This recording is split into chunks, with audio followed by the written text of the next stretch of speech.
Okay, so Victor Wembanyama is the main reason why I'm even watching sports right now. I have never tuned into NBA finals or even tuned into an NBA game like consciously to check out the team. But Victor Wembanyama is changing that for me. Not only for me though, but for a lot of people, I'm sure.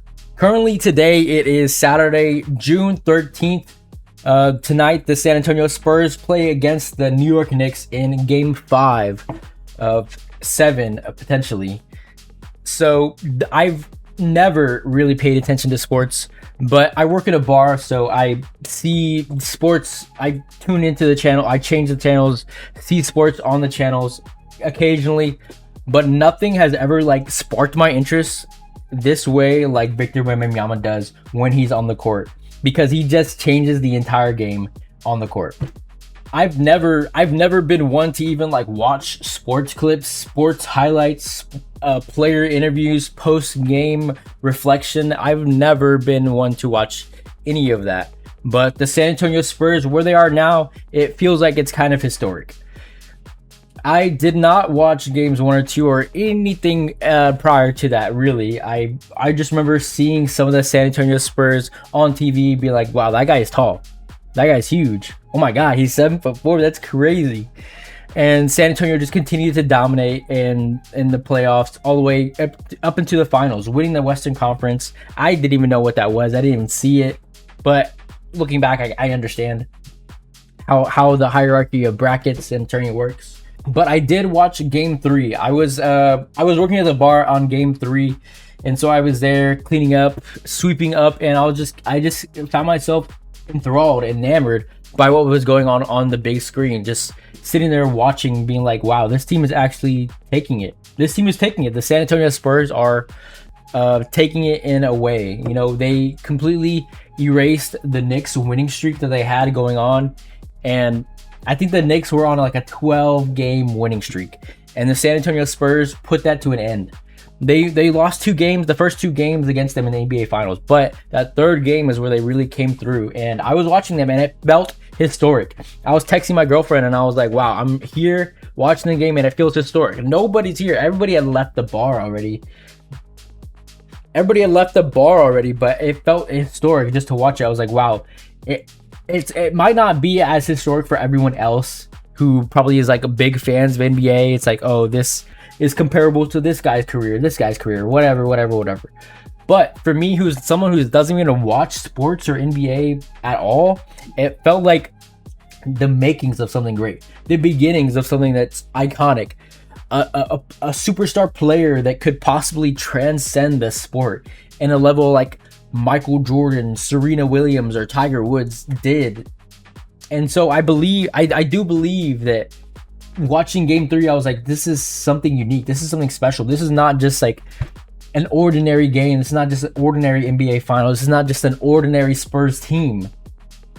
This is something unique. This is something historic. And so after game 3, after the Spurs had won game 3, I was kind of enthralled. I was excited. I was interested. I was like, okay, I see where the winnings are now. I see who's going to win. I see who's going to lose, or like the idea of who can win, who can lose.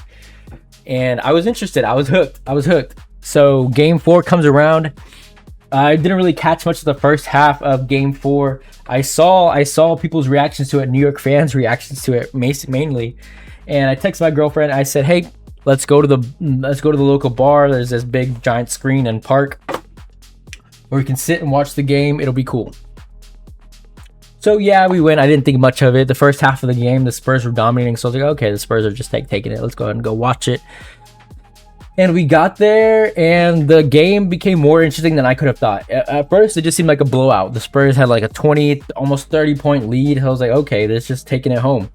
But then we got there, and my girlfriend was a little bit too confident, saying, oh, they got this. And me, I'm not even superstitious like in sports or anything, but I was just thinking like, oh, you don't say that. You don't count your bets too early, you know?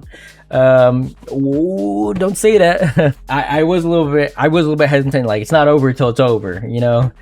And it wasn't over. The Spurs were holding their own all the first half, but in the second half, the Knicks really did come back and to make one of the greatest comebacks in NBA Finals history, which was incredible to watch. Honestly, I'm not gonna lie. I'm not gonna be like a player hater or divisive into team sports and act like, oh, the Knicks, I don't like them. No, I'm not like that. I mean, it was a pretty good game. I'm not gonna lie. OG Anunoby, Town, what's the other guy's name? Jalen Brunson. They did great work, and honestly, it was a memorable game. It was an iconic game. It was historic. Those last 2 minutes where I was at the edge of my seat, everybody's just like biting their nails. It's like a 3 to 1 point game, and everyone's like, what's gonna happen? Who's gonna take it? Who's gonna make this shot? Who's gonna miss this shot? It was just like so much tension. It's like holding your breath, but in the end, with 1.2 seconds to remain, or however many, Jalen Brunson shoots the ball, shoots a three, misses, bounces off the rim. OG Anunoby comes up with the tip in, drops it back in. Oh, that was incredible. That was incredible. Everybody there was like, what? Everybody in the Knicks stadium was like, what? Everybody just like in disbelief that they actually just won the game, because they were just like so down bad in the first half of the game. Everyone was just like palm in their hand, or palm facing their palm, just like, oh my god, they're being dominated.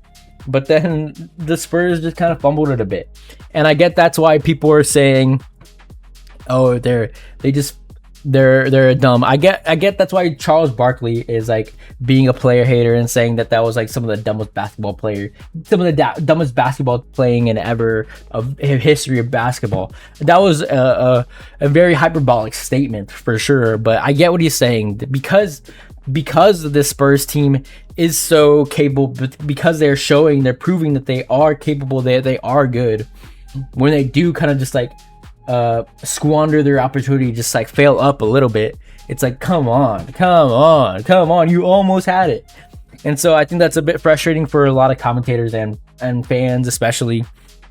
But I'm not too worried about, like I said, I've never followed NBA Finals. I've never been like, oh, this is my team, they have to win this one, because I know, I can tell, I can just see this. If they don't win this NBA Finals, they're gonna be back. This team is just showing the markings of greatness ahead of them, and it's only the beginning. It's a young team. It's a very young team. All these players are very young. Wembanyama, he's only 22 years old, and that's astonishing for his statistical record that is like already on par with already some other NBA legends, which is like, how do you even do that at such a young age?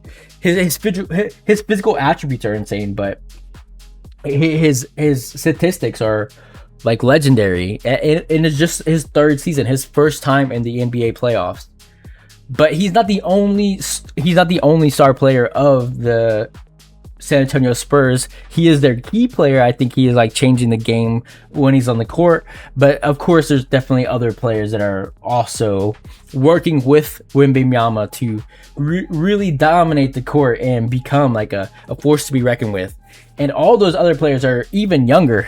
There's 20, 21 years old. Like they're young team, which is everybody keeps on saying that fact, but I didn't even realize how young they actually are. They're so much younger than I even thought. But that's cool, because for so long the NBA, I've never been tuned into the NBA, because in my lifetime there's only been like old heads in the NBA, like LeBron James. Like, dude, just hang it up, bro. You're pushing 50, right? Like let someone else get a chance to like be a star. I get it, you have like $100 million contract that you just can't pass up for whatever reason, like you haven't had enough. But just give it up. Let the team be somebody else's. Let the league go for somebody else. And that's why I think it's so exciting to see Victor Wembanyama, because he is so young. He is like a new force to be reckoned with. He's not just like he's not yet just some old player that's just like been around again and again, making multi-millions, switching jerseys for the love of the game, right? Victor Wembanyama is someone that was actually a Spurs fan. I saw the picture of him as a young kid with a Spurs jersey, and that actually meant a lot, because it's like the Spurs itself, the San Antonio Spurs, are not like a huge team or nothing. It's not like a big city even. LeBron James and other commentators have zeroed in on San Antonio on the spotlight, because they're so prevalent right now. Like they were saying like, oh, you can't even do nothing in San Antonio. San Antonio's not even that great of a city, and whatever. They're just mad about the game, but I think that is like something unique. Like, no, San Antonio's not a big city, but it's still like that's what's even crazier about it. That they're like a smaller city, a smaller market for even like basketball, but still, how did they manage to get someone like Victor Wembanyama? How did his alien UFO land in Central Texas, San Antonio, to become like the future of basketball, basically? And that's a hyperbolic statement, but that's what I believe. And I know that other in the current NBA Finals, other players or other former players like Shaquille O'Neal is actually defending Victor Wembanyama and like standing on his side, because maybe Shaq knows what it's like to be that kind of like player that like changes the game, because he is always siding with Victor Wembanyama.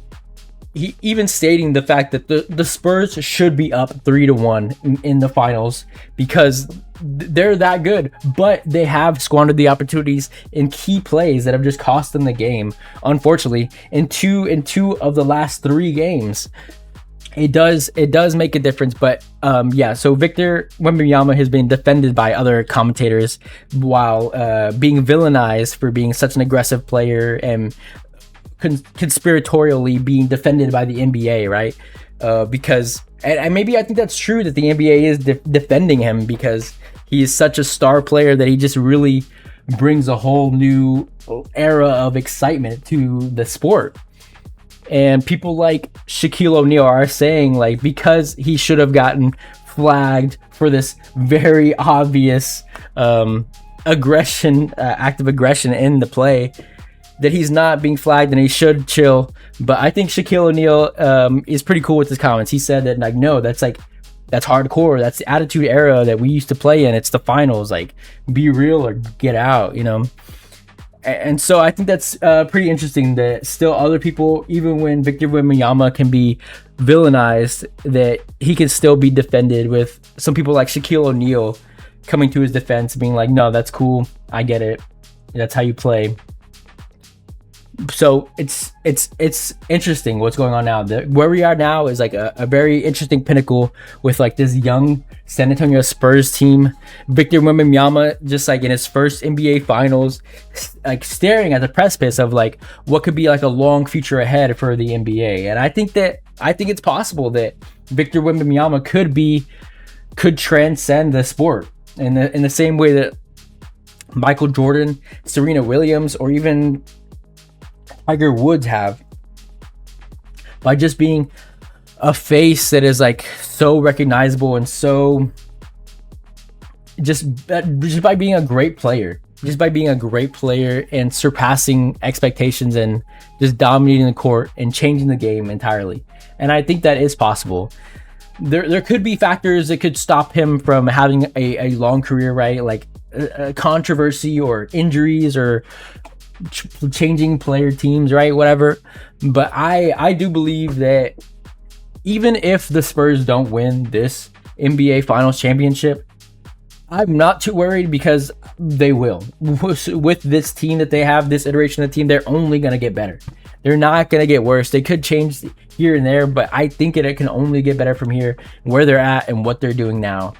I'm not a big sports commentator. I'm not like an NBA fan. I haven't been following, like I said, but seeing Victor Wembanyama on the court has just really changed my perspective of the sport, and has made me that much more interested to actually checking it out. And I know that so many more people actually have as well. So I'm excited for the future of the NBA because of Victor Wembanyama. Whatever he may do, whatever he may become, he just seems like he's different than all other NBA players. He's not boisterous, loud, trying to like flex or whatever. He's just kind of like, he seems grounded. He seems like he has a good head on his shoulders. Even to be seen like sketching a statue in New York City Park the day of Game 4 Finals. He just seems like a very grounded, well-adjusted person. And I think that's great for the future of the NBA, not just the San Antonio Spurs. So while this feels early, while this feels like just the beginnings of something, I'm hopeful. I'm hopeful that the that the San Antonio Spurs can come back and win the next 3 games. That's tough. That's a tough thing to do, but it's the story. It's the story. That would be a great story if they lose those games, right, and then come back to win the next 3. They're down 3-1. But even Shaquille O'Neal argued they should be up 3-1 because of just like how good they are, and they just managed to fumble those wins into losses. But I think it's possible. I do think they can come back. I'm having every bit of hope for Victor Wembanyama. It's one game at a time, and I believe they can make it. But like I said, if they don't, I'm still ever so hopeful for the future of the San Antonio Spurs, and not only that, but the future of the NBA and just all sports in general, with someone as legendary as Victor Wembanyama is on the court and out there. And that's all I gotta say. That's it. I'm excited to see where this goes today and later on in the future. But for now, it's been Lone Star 98 signing off. Peace.